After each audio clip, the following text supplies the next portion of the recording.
hello everyone good morning sir फेरि मेरो अर्को ब्लगमा आएर अहिले चाहिँ म जान लागेको मन्दिर र रेडी पनि भइसकेका छौँ हामी भन्दाखेरि यहाँ बुनु पनि छिनी हेर्न सक्नुहुन्छ यता पनि कहाँ जान लागेको तिमी यति राम्रो भनेर बिहान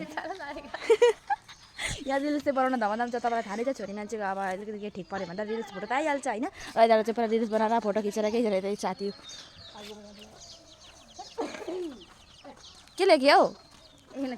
हौ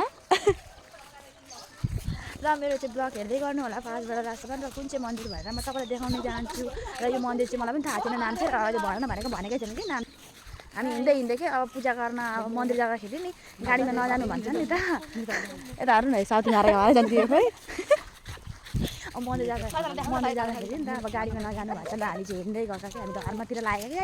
हामी चाहिँ अब धर्मतिर लाग्यौँ यसो भनेर नि त उनीहरू चाहिँ उता अगाडि मारेर पुरा मलाई पुरा चाहिँ बिहान मात्रै भयो नि मन्दिर यो अरे के मन्दिर भन्छ अरे यसलाई देवीथान मन्दिर भन्छ र हेर्न सक्नुहुन्छ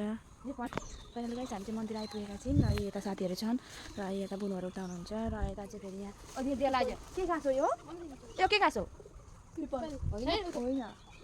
के घाँस यो घाँसमा चाहिँ हेर्नु न यो त्यसको के अरे हात्तीको सुन निक्लेको र यसलाई चाहिँ यता पूजा गर्नु पर्छ म चाहिँ पूजा गर्न थालेँ र साथीलाई चाहिँ सानो भए पनि भिडियो बनाइदिन भन्न थालेँ फेरि यता सानो भए पनि मन्दिर रहेछ कति राम्रो र फुल लिएर मैले चाहिँ पूजा गर्न थालेँ फेरि उता ठुलो मन्दिरमा चाहिँ तल बन्द रहेछ र हामी सबैजना साथी बुढो मिलेर पूजा गर्न थाल्यौँ पूजा गरिसकेर अब साथीले भने अहिले टिको होइन पूजा भइसकेर हामी चाहिँ फोटोहरू